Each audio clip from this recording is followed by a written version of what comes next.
হচ্ছে যে এর মধ্যে একটা জেনেটিক ইঞ্জিনিয়ারিং এর বিষয় রয়েছে। কারণ পূর্বপুরুষ যদি গোপ রাখে তাহলে পরবর্তী পুরুষেরও গোপ রাখার একটা সম্ভাবনা থেকে যায়। কিন্তু আসল বিষয়টা হচ্ছে আকার আকৃতি এবং তার মনে করেন যে শব্দোচ্চারণ। না না, আমি তোমার সাথে একমত নই এ বিষয়।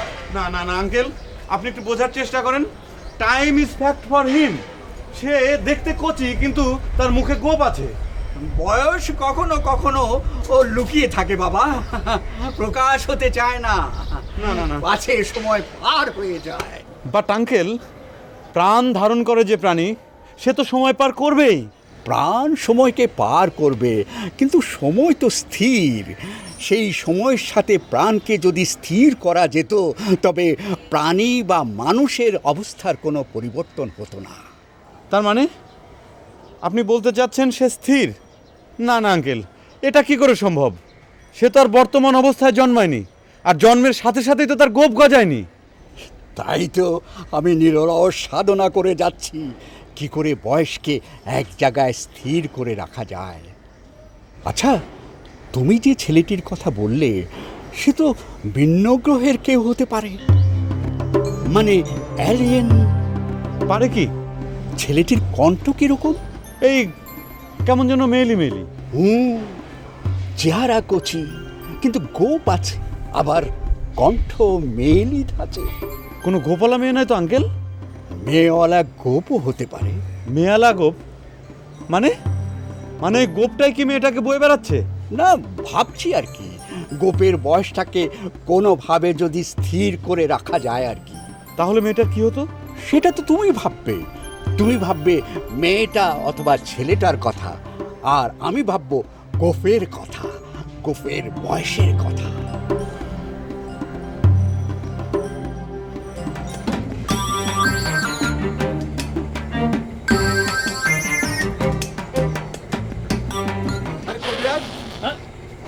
তুমি এখানে কি করছো? আর বদ্দা বলবো না, একটু মেন্টাল ক্রাইসিসে পড়েছি। আচ্ছা, ওই অভিরাজি বিদ্যা তো মনে করেন যে আমার ওই যে শরীরের রোগ সারায়, মনের রোগ তো ন সারায়। এই জন্য যে মানসিক রোগের ডাক্তার ওকে খুঁজতেছি আর কি, তো মিসিং হয়ে গিয়ে গই। মানসিক রোগ কি বলছো তুমি এসব? আরে যে ফাতলা ঘরের তেজপাতা বডি, আরে নসিন নে, আরে যে ফাতলা গোপ, ওই যে খেপ ফরিয়ে লাল গেঞ্জি। ও ও ও কি তোমার ওখানে গিয়েছিল নাকি? হ্যাঁ গিয়ে তো। কি সাংঘাতিক! হ্যাঁ, সে তো আমার ওখানেও গিয়েছিল। ও কি হয় তো তোমারে? আমাকে কি বলেছে জানো? বলে যে আমি ভ্রাম্যমাণ পরিদর্শক। কি? হ্যাঁ, আর ওদের কি বলেছে জানো? হ্যাঁ কি বলেছে? এই তোমাদের কি বলেছে? হ্যাঁ, আমাকে তো বললো সে নাকি খুব উচ্চ মার্গীয় নৃত্যশিল্পী। মোটেও না, সে সেটা বলে নাই। সে বলছে যে সে একজন ভ্রাম্যমাণ গল্পকার, ভৌতিক এবং রহস্যময় গল্পের কাহিনী খুঁজে বেড়ায়। কি সিনেমা? আরে বাবা, এত ইয়ঙ্গা এত রূপ, হ্যাঁ কি বলছেন যে তো ডেঞ্জারাস? এখন ব্যাপারটা বুঝতে পেরেছো?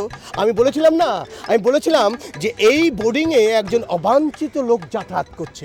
আমার কথাটা এখন বিশ্বাস হলো? হ্যাঁ বদ্দা। তৃতীয় ব্যক্তিকে দিয়ে এর রহস্যটা উদ্ঘাটন করতে হবে। হ্যাঁ কিন্তু বদ্দা এই প্রবলেমটা সলভ করবে কে? তাহলে বিচারের দায়িত্বটা আপনি নেন। না, হ্যাঁ, হ্যাঁ। না, আমাকে দিয়ে হবে না।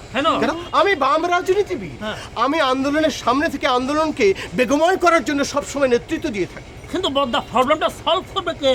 না না, সলভ তো আমাদেরই করতে হবে, হ্যাঁ। কিন্তু এর মধ্যে আমরা যখন সংলাপের কথা চিন্তা করছি, একজন তৃতীয় ব্যক্তিকে দিয়ে এর রহস্যটা উদ্ঘাটন করতে। তৃতীয় পক্ষ এখানে খেয়ে আছে, আমি তো আছে তো আমরা সবাই মিলে ভাবনা চিন্তা করি।